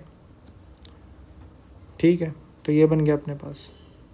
जैसे ही अपने पास बन गया तो मेरे पास ये चीज़ पता लग गई कि एक्चुअली जो जी ऑफ एक्स है ना, ये मेरा क्या है, sine of N X cos of N X divided by sine of X. ठीक है ना, क्लियर है बात। चलो फिर क्या कहें, क्या कर सकते हैं। तो यहाँ पे मुझे सिंपल बात क्या दिख रही है, ये चीज़ तो दिख गई मुझे। अब मुझे क्या करना है, ऑप्शंस देखते हैं। तो यहाँ पे मुझे दिख रहा है बी ऑप्शन, लिमिट के बारे में कुछ पूछ रहा है ना। एफ ऑफ एक्स जो है एक्स टेंड्स टू ज़ीरो पे क्या बन रहा है, देखो एफ ऑफ एक्स हमारे पास यहाँ निकाला हुआ है, ये रहा एफ ऑफ एक्स। तो ये जो निकाला हुआ है हमने, एक्स टेंड्स टू ज़ीरो रखोगे तो ये 1 जा रहा है। तो इसका मतलब कि ये 1 की पावर में x को यहाँ पे 0 डालूँगा तो क्या बन रहा है, इन्फिनिटी बन रहा है कोसिकेंट।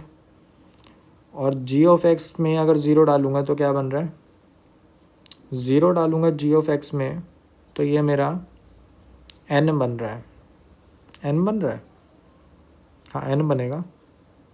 ठीक है, तो लिमिट को डिस्ट्रीब्यूट आराम से करा जा सकता है। ठीक है ना, लिमिट को डिस्ट्रीब्यूट आराम से करा जा सकता है। पहले e की पावर में लिख लेते हैं ना, 1 की पावर इन्फिनिटी वाली फॉर्म है। ठीक है, तो यहाँ पे अगला क्वेश्चन का आपको थोड़ा दिख भी गया ग्लिम्स, पर अगला क्वेश्चन करेंगे, डोंट वरी। यहाँ पे थोड़ा स्पेस देते हैं। हमें लिमिट क्या पूछी है, लिमिट पूछी है हमें एफ ऑफ एक्स की पावर में cosecant square X divided by G of X, है ना। जी ऑफ एक्स का स्क्वायर है क्या, स्क्वायर है। ठीक है, और क्या है, एक्स टेंड्स टू ज़ीरो है लिमिट। ठीक है, तो ये मेरी एक्चुअली 1 की पावर इन्फिनिटी वाली फॉर्म है।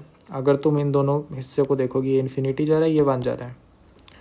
तो यहाँ से पता लग रहा है, और इसका कोई डाउट मत पालना, ये तो बहुत ही बेचारा, ये तो सीधा साधा है, ये तो डायरेक्टली कोई बन जाएगा। फिर अपने पास क्या बन गया कि भाई 1 की पावर इन्फिनिटी है, तो यहाँ पे क्या बनेगा, e की power F of X minus 1, है ना, कोसिकेंट मल्टीप्लाई में आएगा तो ये साइन स्क्वायर एक्स और साथ में 1 बाय जी स्क्वायर एक्स। ठीक है ना, और लिमिट इस पे लग गई, लिमिट इस पे लग गई, एक्स टेंड्स टू ज़ीरो, इस पूरे पे। लिमिट को डिस्ट्रीब्यूट कर दो फैक्टर में, तो यहाँ लिमिट कैसे बनेगी, e की पावर में लिमिट लगी हुई है X tends to zero, F of X minus 1 divided by sine square X, और एक लिमिट लग गई इस पे X tends to zero 1 by G square X. तो यहाँ मैंने देखा भाई ये जी स्क्वायर वाला, इसको ज़रा सॉल्व करके दिखा देता हूँ। बहुत ही सिंपल है यार, देखो जी ऑफ एक्स अपना ये बन रहा है ना, ये ऊपर वाली चीज़ बन रही है। तो यहाँ पे मैं अगर इसको लिखूँ क्या बनेगा, ये वाली लिमिट, इसको ज़रा लिख लेते हैं साइड में। ये अपने पास बनेगी limit X tends to zero, denominator में आ जाएगा साइन ऑफ एन एक्स, ऊपर आ गया साइन ऑफ एक्स, यहाँ पे क्या आ गया, कॉस ऑफ एन एक्स, इसका स्क्वायर। ठीक है ना, तो यहाँ पे मुझे साफ साफ दिख रहा है कि इसको अप्रॉक्सीमेट मान लो x, है ना, इसको x लिख दो। ठीक है, इसको क्या लिख दोगे, एन एक्स, है ना। या फिर अगर तुम्हें ये चीज़ समझ नहीं आ रही तो एन एक्स से डिवाइड कर दो, ऊपर नीचे आराम से पता लग जाएगा। ठीक है, तो यहाँ पता लग रहा है मुझे, और ये तो 1 जा रहा है ना। तो यहाँ से x divided by N X की, एन एक्स का स्क्वायर बन गया, लिमिट लगी हुई है x tends to zero, x को काट दो।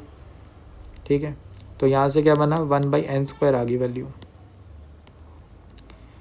ठीक है, 1 बाई एन स्क्वायर वैल्यू आ रही है इसकी। अब एफ ऑफ एक्स वाला सॉल्व कर लेते हैं, एफ ऑफ एक्स वाला सॉल्व कर लेते हैं, इसको सॉल्व करते हैं। अब इसको अगर आप सॉल्व करना है तो कैसे करेंगे, इसको ज़रा लिख लेते हैं ना, limit X tends to zero, F of X क्या है, सीकेंड स्क्वायर एक्स, और क्या है 2 tan स्क्वायर एक्स प्लस 1। ठीक है, और ये divided by sine square X और -1 भी है, ध्यान रखना, ठीक है ना। क्लियर है बात, ठीक है। तो मुझे क्या दिख रहा है, मुझे ये दिख रहा है कि अगर सीकेंड स्क्वायर एक्स को यहाँ पे मल्टीप्लाई कर दो दोनों में, तो 2 यहाँ पे sign square X divided by cos of X की पावर 4, नीचे साइन स्क्वायर एक्स था, प्लस यहाँ पे क्या बनेगा, secant square x -1 divided by sine square X, और इसमें भी अगर सीकेंड स्क्वायर एक्स -1 को देखोगे तो ये tan स्क्वायर एक्स बन गया। इस पे लिमिट लगाओगे, इस पे लिमिट लगाओगे तो क्या बनेगा, 1, और यहाँ पे दिख रहा है ये दोनों कट गए, ये 1 बन रहा है, तो ये पूरा 2 बन गया, ये पूरा 1 बन रहा है, तो 1 + 2 ये 3 बन रहा है, ठीक है ना। लिमिट सॉल्व होगी आसानी से।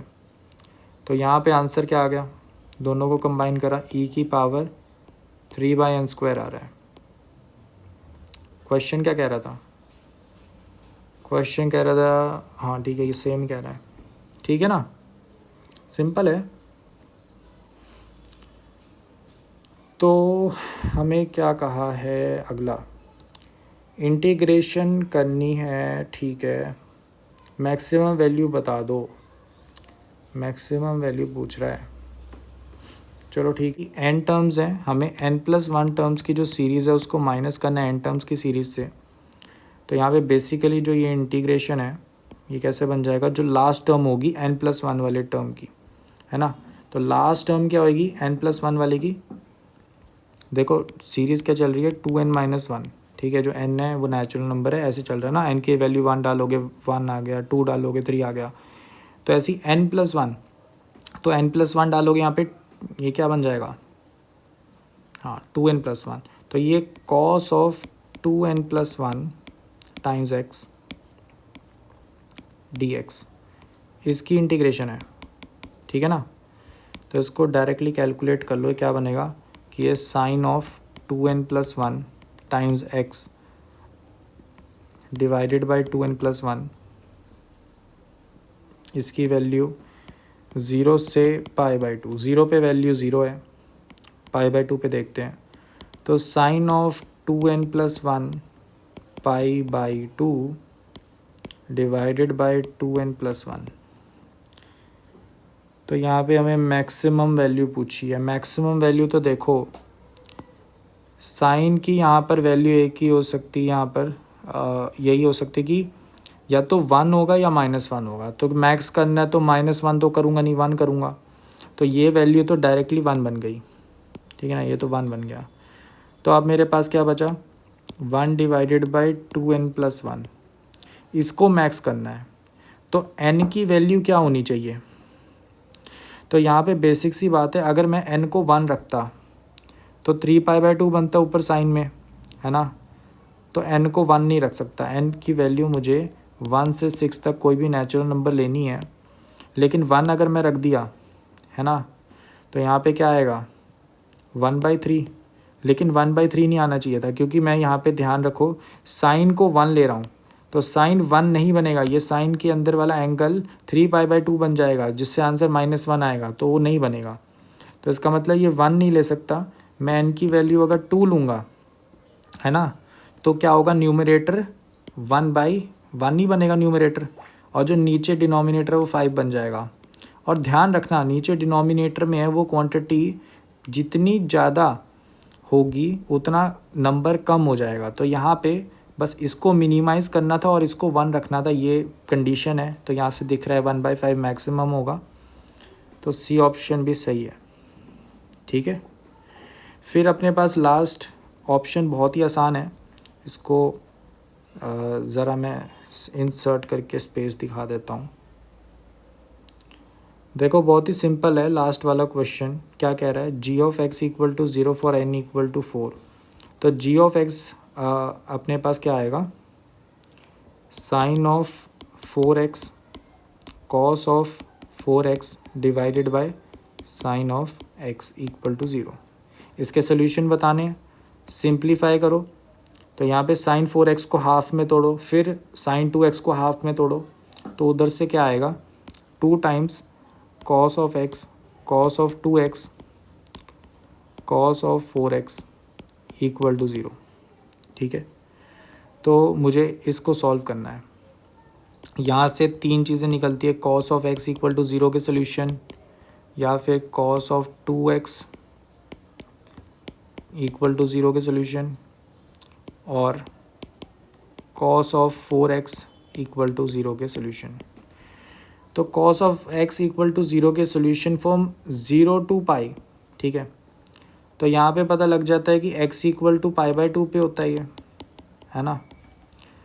तो अब क्योंकि x जो है यहाँ पे क्या है x के लिए, तो यहाँ पे एक ही रूट आया, तो 2x के लिए क्या होगा, लेंथ डबल हो जाती है, तो यहाँ पे 2 रूट आने चाहिए, है ना, 2 रूट्स आएंगे यहाँ पर। यहाँ पे क्या होगा, यहाँ पे 4 गुना कर दिया, तो यहाँ पे 4 रूट्स आएंगे अब। ठीक है, और ओवरलैपिंग नहीं होगी इनमें, बहुत ही सिंपल सी बात है।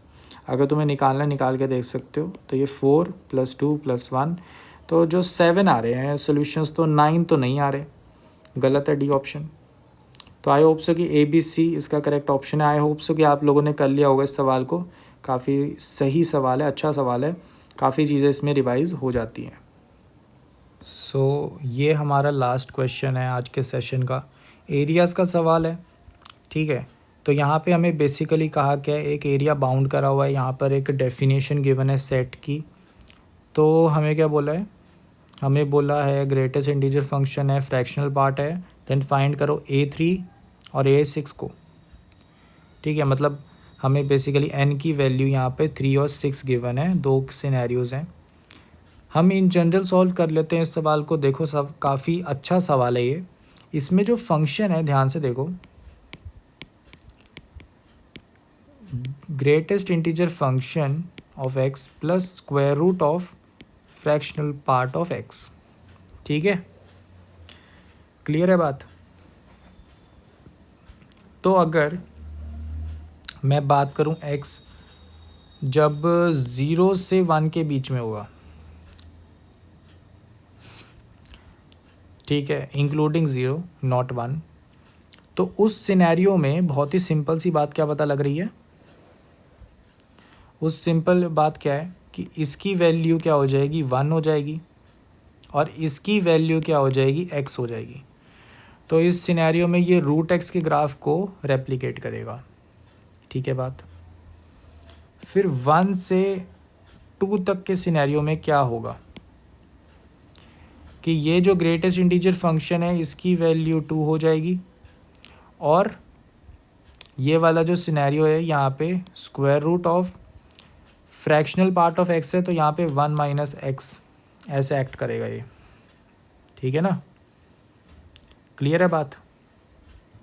ठीक है, ओके।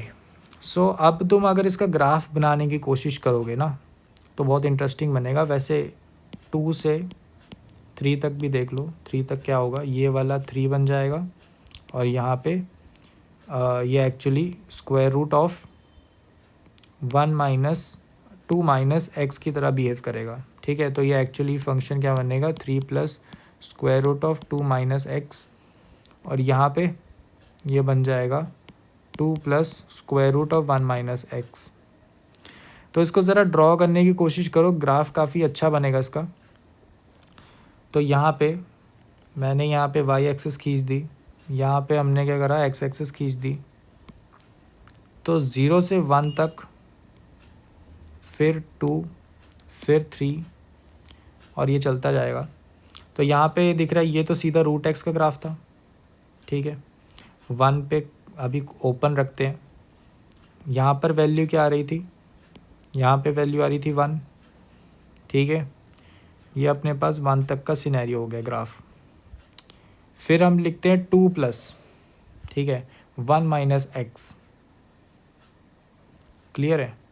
अच्छा, हमने यहाँ पे ग्रेटेस्ट इंटीजर फंक्शन की वैल्यू थोड़ी गलत लिखी है, यहाँ 0 है, यहाँ 1 है, यहाँ 2 है, तो यहाँ 1 आएगा, यहाँ 2 आएगा।